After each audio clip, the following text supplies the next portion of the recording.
सबसे पहले बात करेंगे लखनऊ से बड़ी खबर की, जहां पर बहराइच घटना का पीड़ित परिवार लखनऊ पहुंचा। ये बड़ी खबर आपको बता रहे हैं। सीएम योगी से मिलने पहुंचे पीड़ित परिजन। महसी विधायक सुरेश्वर सिंह के साथ सीएम आवास पहुंचा पीड़ित परिवार। पीड़ितों ने कड़ी कार्रवाई की इस मामले में मांग की है। ये बड़ी खबर आपको लखनऊ से बता रहे हैं, जहां पर बहराइच घटना के पीड़ित परिजन लखनऊ पहुंचे और मुख्यमंत्री योगी से मिलने के लिए पीड़ित परिजन पहुंचे, जिनके साथ महसी विधायक सुरेश्वर सिंह भी मौजूद रहे और इस मामले की कड़ी जांच और कड़ी कार्रवाई की पीड़ितों ने मांग की है। तो आपको बता दें कि दुर्गा विसर्जन के दौरान हुए घटनाक्रम के बाद बवाल मचा था बहराइच में, जिसकी ताप जो है वो अलग अलग जिलों में देखने को मिली थी। वहीं अब जो पीड़ित परिवार है वो लखनऊ पहुंचा मुख्यमंत्री योगी आदित्यनाथ से मुलाकात करने के लिए, और महसी के विधायक जो है उनके साथ मौजूद थे। और हमारे ब्यूरो चीफ प्रदीप आनंद श्रीवास्तव हमारे साथ फोन लाइन पर जुड़ चुके हैं। प्रदीप, आज बहराइच का पीड़ित परिवार जो है मुख्यमंत्री से मिलने पहुंचा, क्या कुछ मांग पीड़ित परिवार ने मुख्यमंत्री के सामने रखी? देखिए दिव्य, जिस तरह से बहराइच में निरंतर 2 दिनों से अशांति का माहौल बना हुआ है, रात में फिर देर रात हिंसा हुई है और तमाम आगजनी हुई है, जिसको लेकर जो है गोरखपुर एडीजी और डीजी लॉ एंड ऑर्डर मौके पर जो है कैंप कर रहे हैं।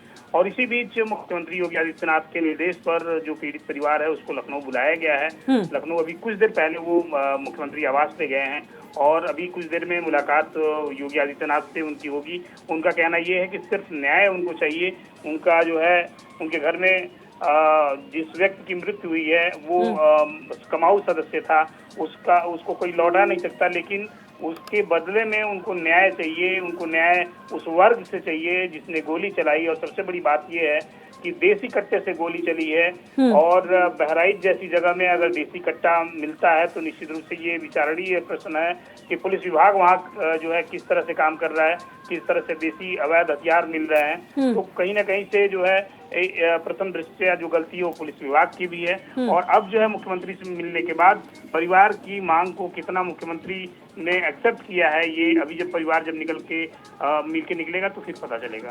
अच्छा प्रदीप, आपने कहा जिस तमंचे से गोली चली वो अवैध था, तो अगर देसी कट्टा अवैध रूप से मिल रहा है, त्योहारी सीजन है, जब प्रशासन कहता है तमाम व्यवस्थाएं चाक चौबंद हैं, तो क्या इन सब चीजों की मॉनिटरिंग नहीं होती? क्या इन सब चीजों पर फौरी तौर पर बैन नहीं लगाया जाता है?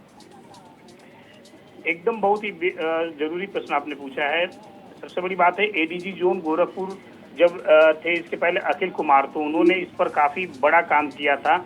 वो सिंडिकेट पर ही काम करना शुरू कर दिए थे कि सिंडिकेट क्या है, और सिंडिकेट को उन्होंने काफी हद तक तोड़ा था।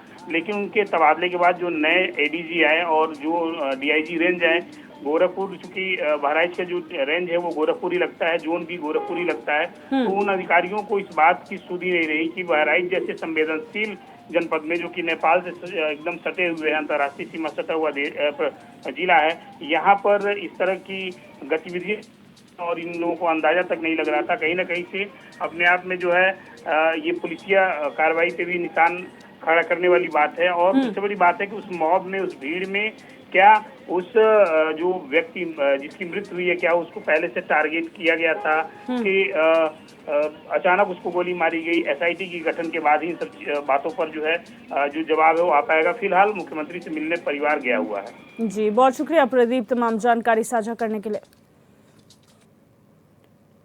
मुरादाबाद जिले के कुंदर की विधानसभा में होने वाले उपचुनाव को लेकर कई राजनीतिक पार्टियों ने तैयारियां शुरू कर दी हैं। भारतीय जनता पार्टी की तरफ से ठाकुर रामवीर सिंह और डॉक्टर शेफाली सिंह के नाम पर चर्चाएं तेज है। आपको बता दें कि डॉक्टर शेफाली सिंह ने हाल ही में मुख्यमंत्री योगी आदित्यनाथ से मुलाकात की थी। ऐसे में कयास लगाए जा रहे हैं कि कुंदर की विधानसभा सीट से भारतीय जनता पार्टी डॉक्टर शेफाली सिंह को उम्मीदवार बना सकती है।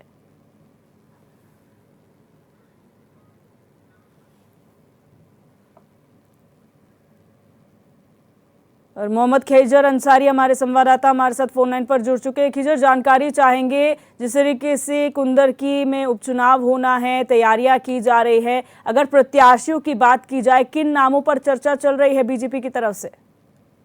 जी बिल्कुल दिव्या, मैं आपको बता दूं, ये जो अब जो उत्तर प्रदेश में 10 सीटों पर जो है उपचुनाव होने वाला है। लगातार जो है पार्टियां अपने जो दमखम है वो दिखा रही हैं। लगातार जो मुरादाबाद से भाजपा के जिला पंचायत सदस्य हैं डॉक्टर शिफाली, उन्होंने आज मुख्यमंत्री योगी आदित्यनाथ से जो है वो मुलाकात की है। लखनऊ पे उनके निवास पर पहुंची, कई मुद्दों पर जो है वो चर्चा की गई है। फिलहाल आपको बता दें, क्योंकि लखनऊ में क्योंकि अब 10 सीटों पर उपचुनाव होना है, फिलहाल जो लखनऊ में आज एक अहम बैठक जो है वो की जा रही है, क्योंकि अब आने वाले 2 दिन में जो है वो जो भारतीय जनता पार्टी है वो अब जो नाम है उनको क्लियर करने वाली है। फिलहाल जो अब सूत्रों का हवाले से बड़ी खबर आ रही है, तो 2 नामों की चर्चा जो है वो मुरादाबाद में तेज है। डॉक्टर शिफाली और रामवीर जो है, इन दोनों को जो है भारतीय जनता पार्टी का प्रत्याशी माना जा रहा है।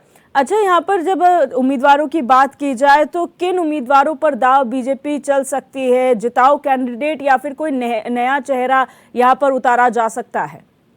जी बिल्कुल, मैं आपको बता दूं, डॉक्टर जो शिफाली हैं वो जिला पंचायत सदस्य भी रही हैं, इससे पहले एक बार मेयर भी रह चुकी हैं। आपको बता दें, जो डॉक्टर रामवीर हैं उनके द्वारा भी, उनके नाम पर भी मोहर लग सकते हैं। फिलहाल जो 2 ये कैंडिडेट हैं, इन दोनों में जो है कशमकश में ले रहे हैं। फिलहाल कुंदर की सीट की बात की जाए तो इस सीट पर लगभग 60% जो है वो मुस्लिम वोटर्स हैं और 40% जो है हिंदू मतदाता है। आपको बता दें, डॉक्टर जो शिफाली है कुंदर मूल रूप से कुंदरकी की रहने वाली है, क्योंकि वहाँ के जो बड़े बूढ़े हों या बच्चे हों उन लोगों से जुड़ी हुई है। तो फिलहाल जो ज्यादा चर्चाएं हैं वो डॉक्टर शिफाली की मानी जा रही है, क्योंकि वो मुस्लिम मतदाता है, जो वो भी काफी लोग जुड़े हुए हैं। तो हो सकता है भाजपा जो है वो डॉक्टर शिफाली पर अपनी मोहर लगाए।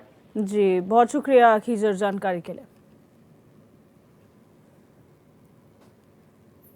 अब बात करेंगे कानपुर से खबर की, जहां महिला पुलिसकर्मियों की ड्यूटी को और भी ज्यादा आसान करने के लिए उनके बच्चों के लिए एक किलकारी हाउस का शुभारंभ किया गया है। किलकारी हाउस का उद्घाटन पुलिस कमिश्नर अखिल कुमार ने फीता काटकर किया। अब ऐसे में जिन पुलिसकर्मियों के बच्चे छोटे हैं और ड्यूटी करते समय उनका ध्यान बच्चों पर आकर्षित होता है, उनकी सेवा भी खुद पुलिस के लोग ही करेंगे, जो कि एक सराहनीय पहल है।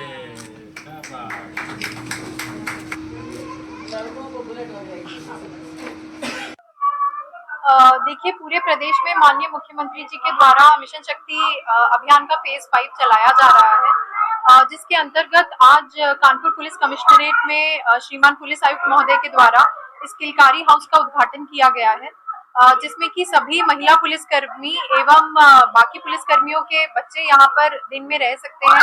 उनकी देखभाल की जाएगी, उनका ध्यान रखा जाएगा।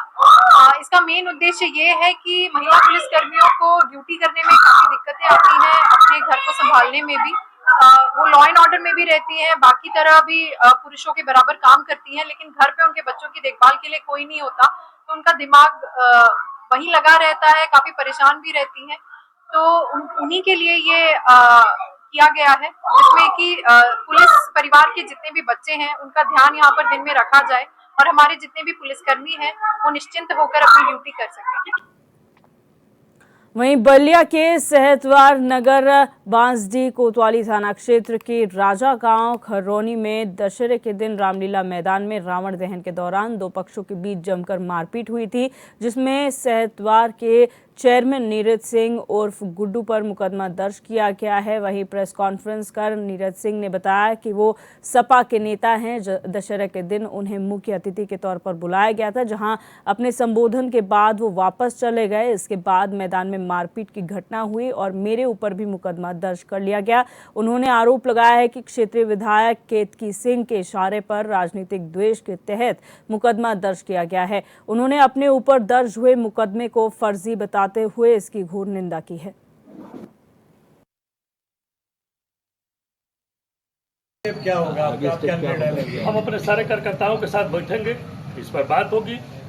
अगर कहेंगे मैं कार्यकर्ताओं के दम पे चलता हूं और अपने नेताओं के आदेश पे चलता हूं, तो हमारे नेताओं का जो आदेश होगा, हमारे कार्यकर्ताओं का जो आदेश होगा। नीरज सिंह गुड्डू अपने घर के लिए नहीं रहते हैं, न घर का कोई काम है, न घर की कोई बात है, तो चाहे जेल में रहे चाहे बाहर रहे, इसकी नीरज सिंह गुड्डू को कोई असर पड़ने वाला नहीं है। लेकिन सैद्धांतिक लड़ाई में नीरज सिंह गुड्डू कहीं जाने को तैयार हैं। इस तरह से घटिया राजनीति करके नाम डलवाने का काम करने पे ऐसा राजनीति नहीं होना चाहिए, परंपरा गलत है। आज आपकी बारी, कल मेरी बारी, परसों उनकी बारी, लेकिन हम लोग आने के बावजूद भी ऐसा घटिया काम न कभी किए हैं न कभी कर सकते हैं। दशहरे और दुर्गा पूजा का त्यौहार बड़े पैमाने पर मनाया जा रहा था। दशहरे पूजन के अंतिम चरण में कल जनपद में कई स्थानों पर रावण दहन का कार्यक्रम था। इसी क्रम में थाना बांसडीह के ग्राम खरौनी में रावण दहन के दौरान दो समितियों के बीच आपस में विवाद हो गया, जिसमें कुछ लोग घायल हुए तथा दोनों समितियों की ओर से थाने पर तहरीर दी गई, जिस तहरीर पर थाने में मुकदमा पंजीकृत कर लिया गया है तथा दोनों पक्षों के 14 लोगों को पूछताछ के लिए मौके से हिरासत में लिया गया। चित्रकूट जिले में नवजात शिशु का अपहरण करने के मामले में पुलिस को बड़ी सफलता हाथ लगी है। मामले में एक्शन लेते हुए पुलिस ने 3 दिनों बाद 5 आरोपियों को गिरफ्तार किया है। पुलिस ने मामले का खुलासा करते हुए बताया कि बच्ची के अपहरण में पिता भी शामिल था, जिसने बच्ची का 1.5 लाख रुपए में सौदा किया था।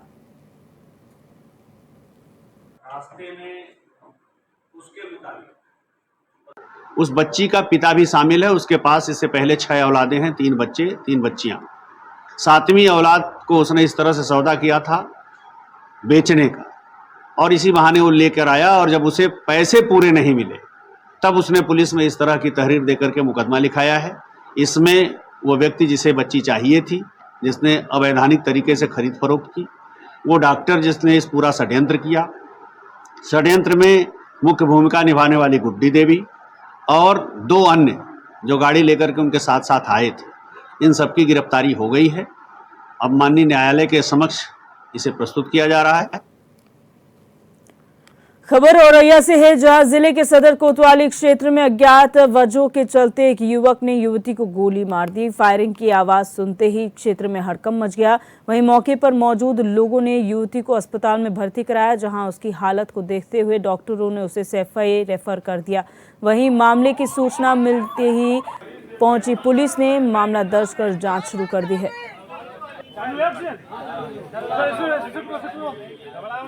19 वर्षीय लड़की को उसके जानने वाले रामजी सोनी द्वारा जालौन चौराहे पर लगभग 8:30 बजे गोली मारी गई है। तत्काल मौके पर जिला अस्पताल लाया गया, जहां बेहतर उपचार के लिए सैफई मेडिकल कॉलेज रेफर कर दिया गया है। परिजनों से वार्ता कर कारणों की जांच की जा रही है, किन कारणों से उसे गोली मारी गई, आवश्यक विधिक कार्रवाई की जाए। सर, लड़की की स्थिति क्या है? लड़की अभी यहाँ डॉक्टरों ने बेहतर उपचार के लिए सैफई भेजा है। यद्यप अभी कंडीशन उसकी स्टेबल है और वहाँ पहुँचने के बाद ही स्थिति क्लियर पता चला। रायबरेली के सलोन कोतवाली के एक गांव में दबंगों ने एक युवक पर दिन दहाड़े गोली चला दी। गोली लगने से युवक घायल हो गया, जिसे गंभीर हालत में अस्पताल ले जाया गया। वहीं पीड़ित ने 2 युवकों पर पुरानी रंजिश को लेकर जानलेवा हमला करने का आरोप लगाया है। फिलहाल पुलिस मामले की जांच कर रही है।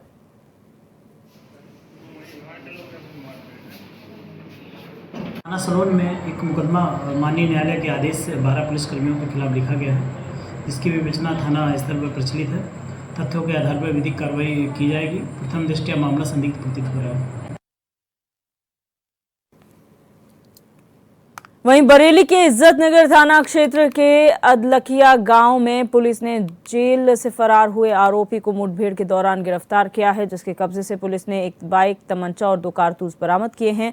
बताया गया कि हत्या के मामले में हरपाल को उम्र कैद की सजा मिली थी, जो कि जेल कृषि फार्म से फरार हो गया था। आरोपी हरपाल की गिरफ्तारी के लिए एसएसपी ने 25,000 का इनाम घोषित किया था।